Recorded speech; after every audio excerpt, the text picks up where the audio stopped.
You open the Hindu and see a word like stringent. You look up the meaning, but forgotten. Stop memorizing dictionaries. Today, we break them down using crazy mind tricks so you remember them forever. Let's look at word number 1. सो हमारा first word है stringent.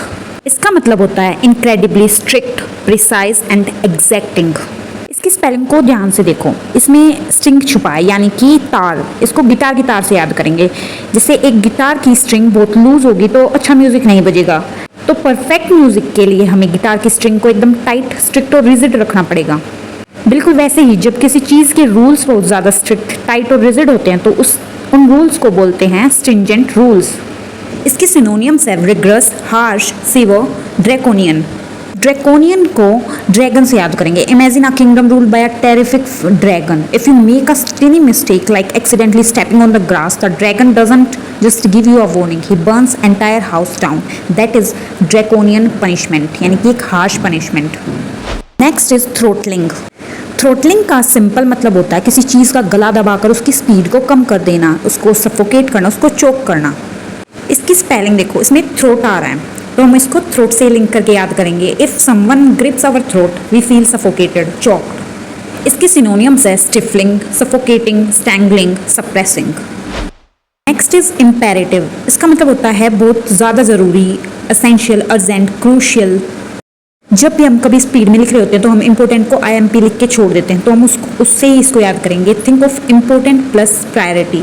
कुछ important आ गया है कि उसको हम छोड़ ही नहीं सकते, अर्जेंट है, हमें जाना पड़ेगा। और इसके सिनोनियम्स हैं necessity, pre requisite, vital requirement, crucial matter. Next word is punitive. इसका मतलब समझना बहुत आसान है।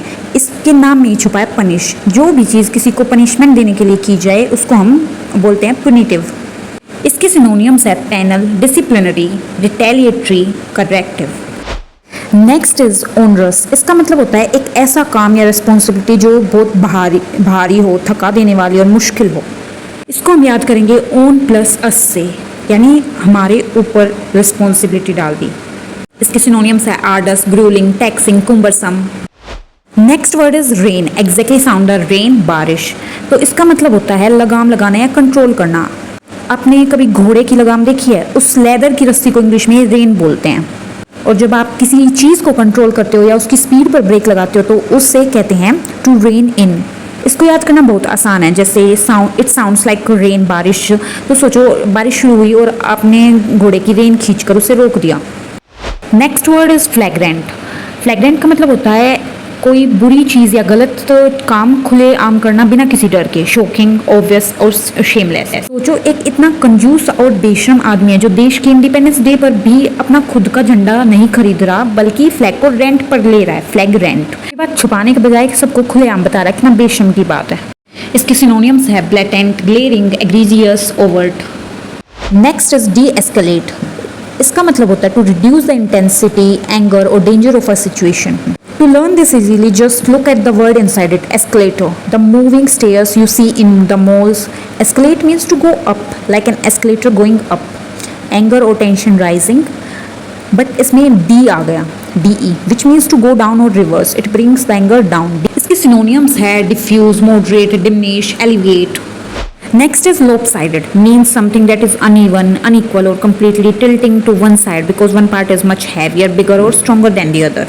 तो इसमें जो लोप है हम उसको फ्लोप से रिलेट करेंगे। तो उसको ऐसे याद रख सकते हैं। सोचो एक वेटिंग स्केल है जिस पे 5 kg रख दो एक तरफ और दूसरी तरफ कुछ नहीं, तो तराजू एक तरफ फ्लोप होकर झुक जाएगा ना।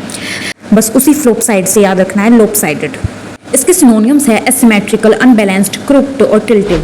अब इस लास्ट क्वेश्चन का आंसर आपको कमेंट्स में देना है। और हाँ, जो इनमें एग्जाम्पल मेंशन है वो न्यूज़पेपर की लाइन्स है तो उनको ज़रूर पढ़ना। And subscribe to learn daily.